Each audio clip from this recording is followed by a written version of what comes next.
Welcome back to Runaway Homestead. This is part 2 of the barn build. Kim's going to come up and help me get some of the walls outside. I'm going to kind of do a dry fit on stuff before we start moving walls to where it's going to go. After we do that, I'll go back and show you a little bit about the location. Okay, we're going to move a few panels. Well, here comes Ellie.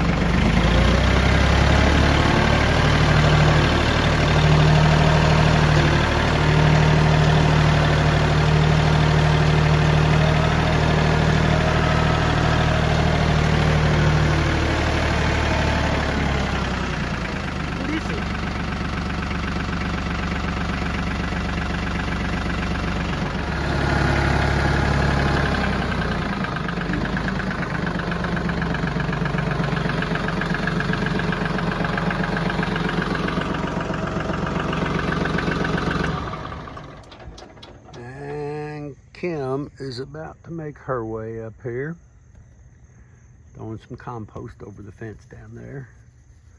And guess who's got to see what's going on so she don't miss nothing. These are the first walls you saw me build. And I will have 4x4 going up between this wall and the next one I'm getting ready to put together. And our sliding glass doors will sit on top of this. So with that being said, I've already drilled one in place, and now I'm going to put another panel beside it, and then we'll go get a end wall and get it together.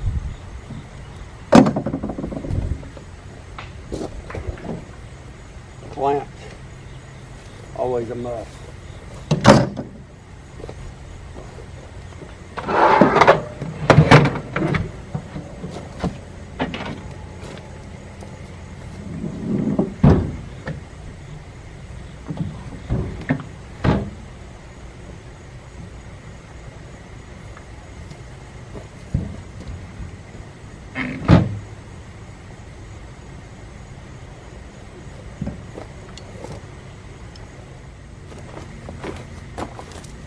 This I've probably mentioned before, but got to where I don't like Phillips screws anymore with the Torx head or star headed, people call them. But having an old candle just to run in the threads, especially hardwood, it makes it much easier.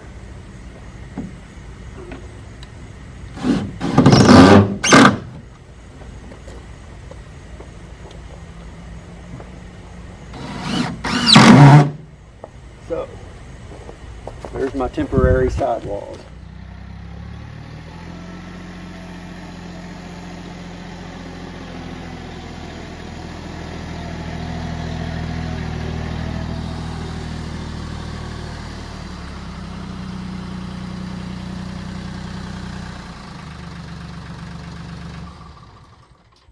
Okay, find the best way to transport this wall.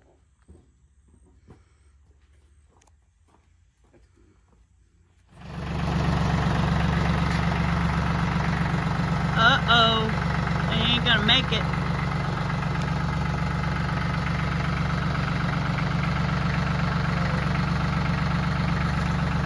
You've got this far at the bottom. I don't think you got enough room though.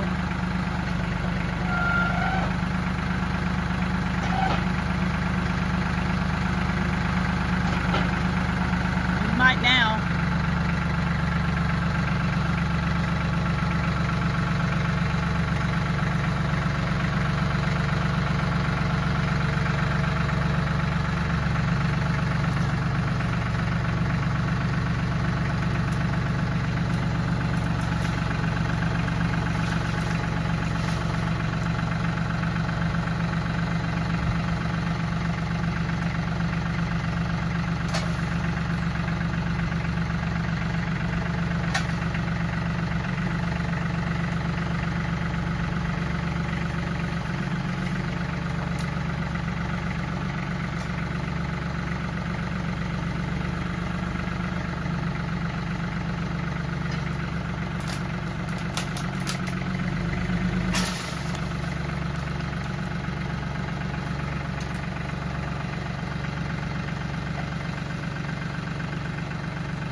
This is the storm window it's going in. Another benefit from this is the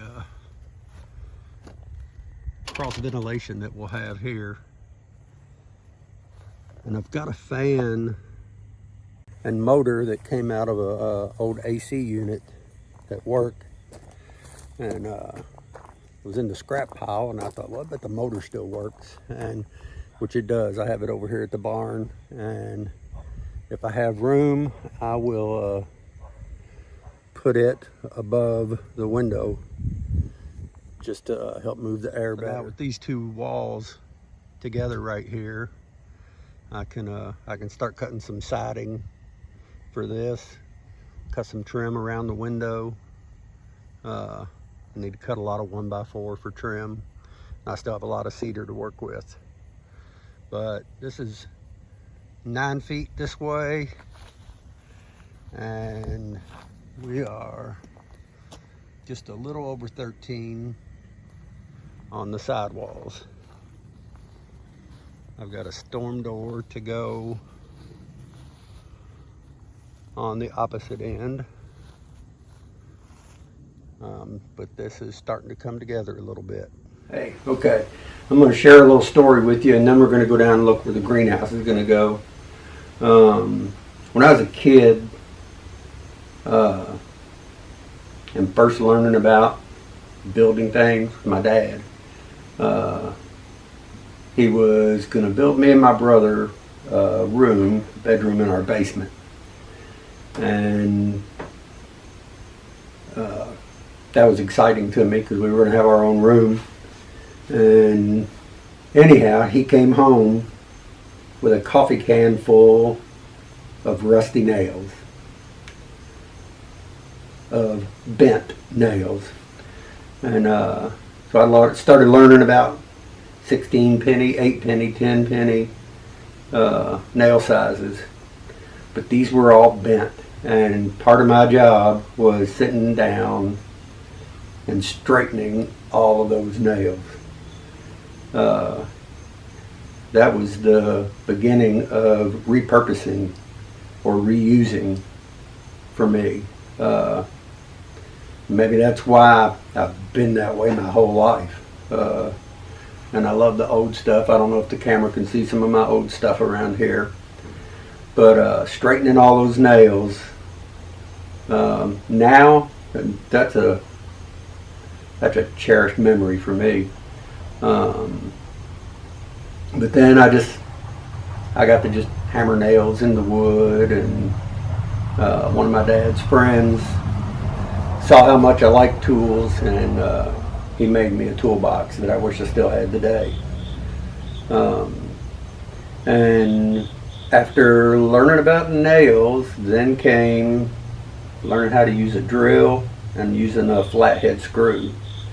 And I would probably sit down for, I don't know, an hour at a time and just drill holes and take a flathead screwdriver and run a screw into a board. And I thought that was great.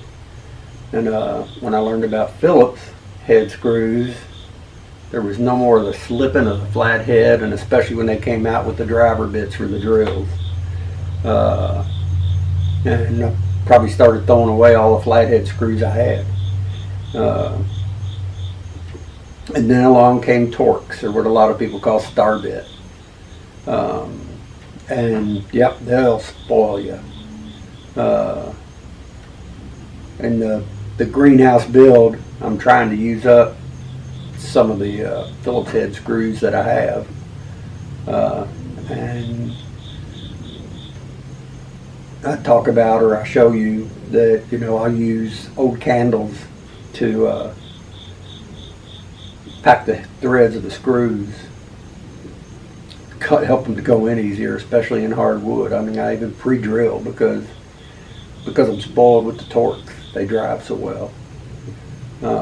But thinking back, on that with my dad, yeah, I wouldn't change a thing. Little things like that you don't think about often. But as I was doing this and just going through the different fasteners that I have here, I just thought back about that memory of straightening all those nails. God, I was maybe 10 years old, 11 years old maybe, somewhere right around there. He passed away when I was 14. He only had one lung, and that was due to lung cancer. Then he had TB in the early 40s, and I don't know if you've ever heard of Waverly Hills, and here in the Kentucky area, Louisville area. Now it's a haunted hospital that's been featured on TV.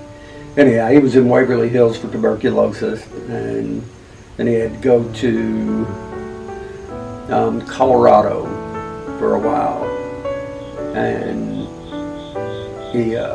he got cleared up of the TB, but he continued to smoke, and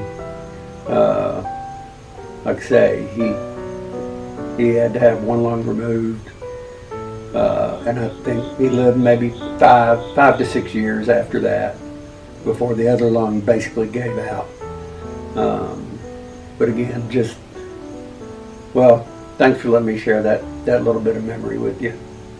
Let's go look where the greenhouse is going to go. You can see right here real quick, since we put our compost into the new fence area, the chickens, they're doing their job and they're loving it. A couple of weeks ago, a guy came out and was wanting something cut, wanting some shelves, and wanted them out of cedar, and just got to talking like I always do, and asked him what he did for a living, and he said, "I move sheds." And I said, "Really?" And that is what he does. So I asked him about moving this one for me. Before, the greenhouse was going to be further away from the house. It was going to be more difficult for water, for electric. And as we went on talking, well, now we have just bartered. And he's going to run a tab at the sawmill, and he's going to come move this shed for us. And we're going to be right here. I've got electric right here, got water right over here.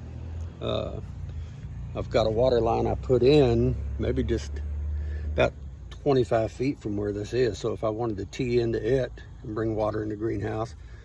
We've also bought another one of the big totes that people are storing water in, and I got one I don't know, 2 or 3 weeks ago. It's a 300 gallon, and so I may run a series of tanks from my barn and shop down to the garden, and from the garden to the greenhouse. Also thinking about getting a small pump for the pond, so if we want to get water from there, the garden just does better without city water. It grows better. But anyhow, that's about all there is for this section of the greenhouse build. So I'm gonna head inside, and thanks for your time. I appreciate it. Go at life with the attitude of I can't wait to see what I'm gonna learn next.